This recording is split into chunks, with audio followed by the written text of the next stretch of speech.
Hey guys, this is Corey with Custom RV in Amarillo, Texas again, and welcome back to part 2 of our series on how to get the best deal on your next RV. So real quick before we get started, this part is more about people who have a trade-in. If you haven't watched part 1 of this series, I'll leave a link to that in the description down below.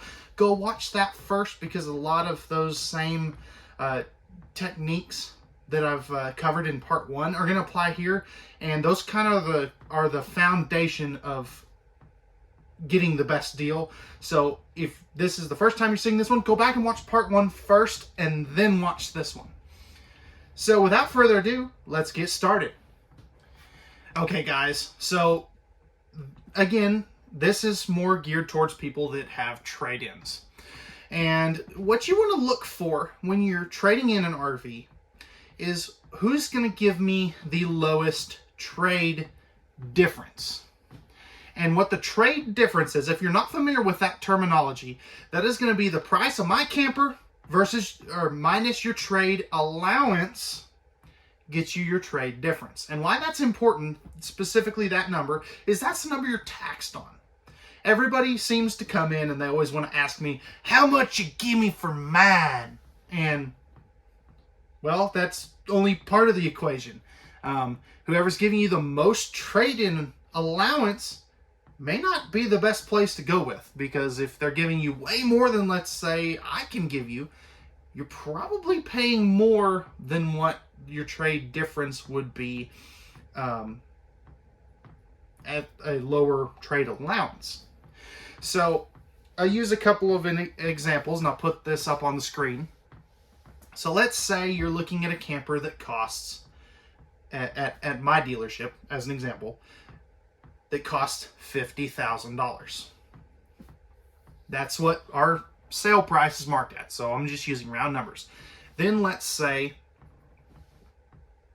I can give you $15,000 for your trade-in. Whatever trade-in it is, this is just a hypothetical scenario. So your trade difference is $35,000 at the deal for dealer, we'll call my dealer dealer A. So then let's say that you're looking at dealer B, and theirs is $70,000. And it's the same camper. Let's say they're selling theirs for $70,000, but they're giving you $25,000 trade-in. So that would put you at $45,000 trade difference. So my question to you, in the comments, which one's better? And let me know what you think down in the comment section down below. Is the less trade allowance but lower trade difference better? Or is the higher trade allowance but higher trade difference better? Because it's a constant debate. And I'll tell you my personal opinion. If it were me, I would go with the lowest trade difference, because you're saving money, number one, on taxes. You may be upside down, and it may be really tempting to go with the higher trade allowance number, so the 25 versus the 15. But I will tell you, what you save on taxes on that $10,000 is pretty significant. It can save you at least $1,500 in taxes, and I'm just doing that. This is all hypothetical, using round numbers here, so it's going to vary from deal to deal. But my point here is you don't always want to go with who's going to give you the most trade-in allowance, because their camper is probably substantially more, or they're marking it up more because you have a trade-in. So again, you want to go with the lowest trade difference. So the price before taxes when you have a trade is the most important number. And we'll go into all of the, if you're upside down in a later segment of this. But I just wanted to make a quick part 2 of getting the best deal.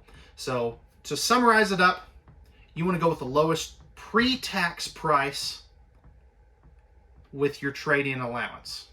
So again, if your trade difference is 35 versus 45, in my opinion, you'd be saving yourself quite a bit of money going with the lower trade difference. You may not be getting as much for your trade-in, but you end up paying less when the trade difference is lower. So I hope that helps. If you have any questions, leave those down in the comment section down below. You can also give us a call at 806-335-2336, or you can reach out to me directly. My phone number is 806-382-6274. You can also leave those questions in the email format. Our email is contact@custom-rv.com. If you can do me a favor, if you enjoyed this video, hit that like button down below. That really helps us with the YouTube algorithm. And if you're new to the channel and this is the first time watching one of my videos, or our videos, I guess I should say, hit that subscribe and notification bell. That'll help you keep up to date with all these tips and tricks videos, plus all of our full RV tours. So if you're looking for an RV, we've got hundreds of RV tours where you can, without having to set foot and talk to a human, you can easily get all the ins and outs about them. So again, we thank you very much for watching. We hope that you enjoyed. We hope to see you out on our lot or hear from you in the comments or on the phone or in email pretty soon. Have a wonderful rest of your day.